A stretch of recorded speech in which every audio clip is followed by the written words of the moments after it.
So today your entrance ticket is actually going to be a poll everywhere. So if you can take out your phones and text to the number 22333. So that's the number that you're texting to today, which is what have you heard about the Zika virus? So this can be anything that you've heard recently in the news, from your friends, on TV, anything that you've heard about the Zika virus. And you can send multiple answers. Someone tell me what they noticed were the biggest words on the screen? You could just say it out loud. Brazil. Zika. Thing. Brazil, Zika, think. Okay. What are some of the smaller words that you see? Women. Women. Olympics. Olympics. Birth. Yeah, babies. Birth. Babies. Pregnant. Pregnant. So we just did the entrance ticket. I'm going to do a quick introduction on sort of the history of the Zika virus, the symptoms that you might get from it. Can someone read that out loud for me? To what extent is the Zika virus epidemic our responsibility? Okay, so quick 5-minute history of the Zika virus.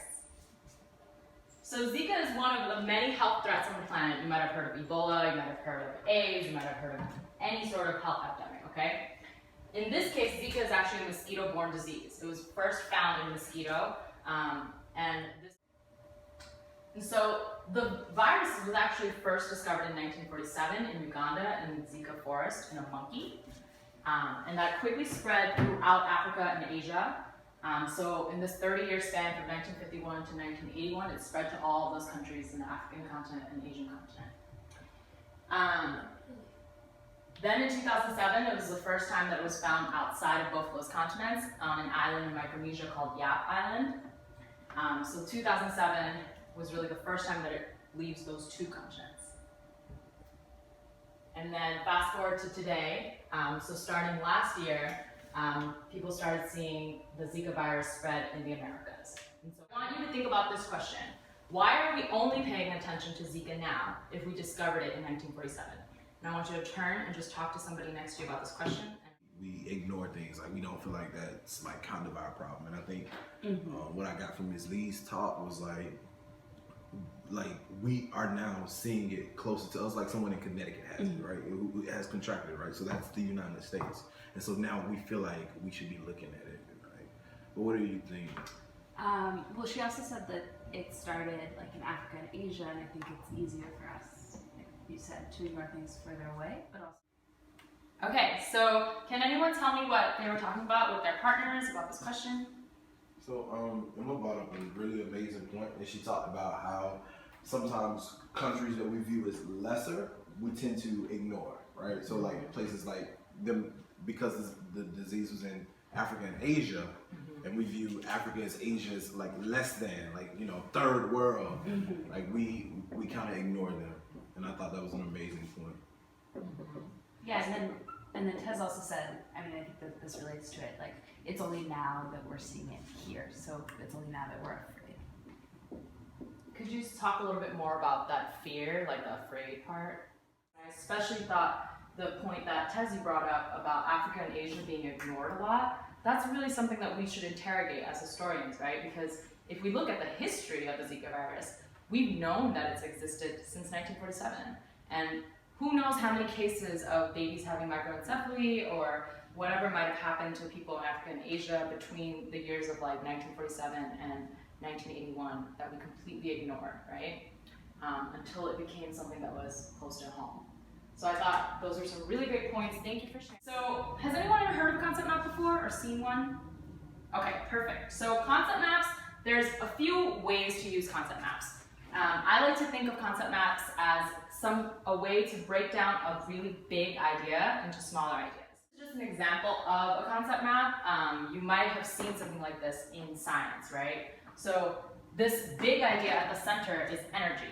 And from there, we can think of different ways, different forms of energy, right? So here, this little thing says forms, and then it breaks down into like more specific forms of energy. So we're gonna take some really complicated ideas and kind of map it so that we can teach our classmates. Okay, so before I let y'all split into groups, I thought as a whole class we could try to make a concept map together. So you're gonna help me actually. So I'm going to pass out this article. So can someone read that first paragraph out loud for all of us? Sure, I can do it. The 2016 Olympic Games in Rio de Janeiro could spark a full-blown public health disaster, doctors have warned. The continued presence. All right. So thank you, Perry. Could someone else kind of pull out key words or terms that I should be putting up on this map right now? And you can circle it yourself. Some of what I already pulled out was Olympics, Okay. and like because it's frequency, like they said a couple of times, and then I also pulled out words like risk, disaster. What we just did here, so I know we didn't do a concept map yet, but we pulled out some of the key ideas that this article is trying to get across, right? And so what we're going to do is try to put these ideas on a map and show sort of a process or something that breaks down this bigger idea of like why this is a public health crisis. Okay, so before we break into group work, does anyone have any questions about what we just did making that concept map? All right, so we're gonna split into groups now, and I'm giving you the choice again. So raise your hand if you would like to be the climate change group. Okay, so issue. So you're gonna work with your group to kind of closely read that article and use some of those skills that we've been developing this year. Mark it up and pull out some of those key concepts that you want to put onto a map. And then you're gonna design that concept map. I would suggest that you first design it on a blank sheet of paper before you use the poster paper. Okay? And so after you design the concept map, and I'll come around and help you sort of work through ideas, we'll present to the whole class, and we'll have some time for questions as well. Are we clear on what's about to happen? Okay, so let's give another great big round of applause to everyone's concept maps. Those are really awesome. So as you can tell, we're talking about these really big issues, right? We have public health, we have women's rights, we have climate change. All of these things, as we just discussed, are connected under the umbrella of environmental justice. And so I want you to think about how all these issues are connected, but then also how those issues might be connected to us, even though it's far away, right? So for our exit ticket today, the question is our essential question. To what extent is the Zika virus epidemic our responsibility?